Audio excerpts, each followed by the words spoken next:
दही चूरा खाएंगे, मस्ती खूब उड़ाएंगे। कनागला है तटा क्या दही खैया कटोरा में दही खजा कटोरा में दूध लो नाच लो जमा दही परथिया दही का सैले सीधा चूरा या चिन्नी या तिलवा खाएला चुपचाप मत्तरी बने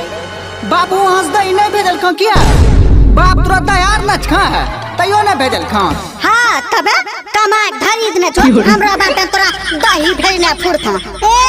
मुझे लागे छ मुंह हमरा कहना लागे छे निरंजनवा ससुरारी से ले दही हां पिंटुआ ससुरारी से ले चोरली से ले दही म्यूजिक पे तोरा बाप कंगाल भगला किया। डीआर की रिकॉर्डिंग स्टूडियो मोहनपुर।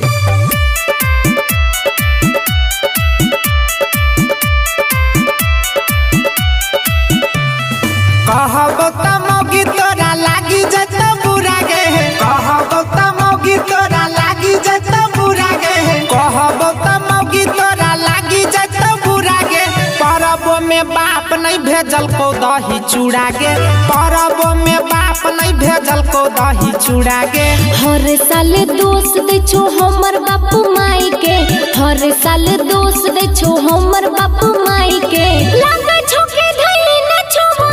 कमाई के परबो में बाप नहीं भेजल को दही चूड़ा गे लागे छो के धई न छो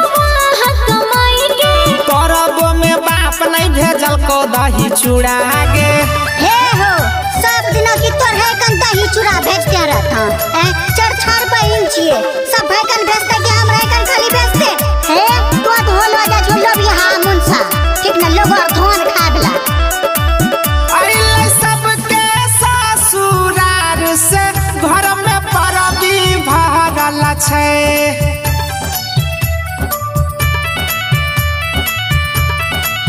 एगो हमरे ससुरारी में खल्लर पड़ल छै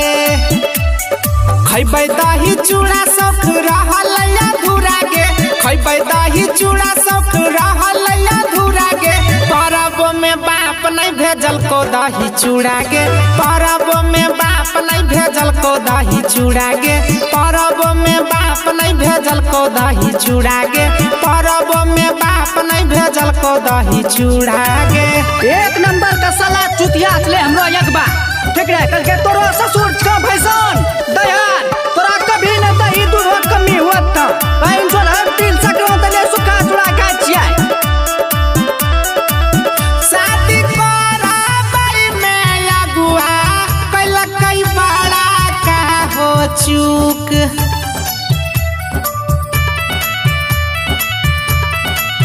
आज तक नहीं कहियो मिलल ससुरारी के हमारा सुख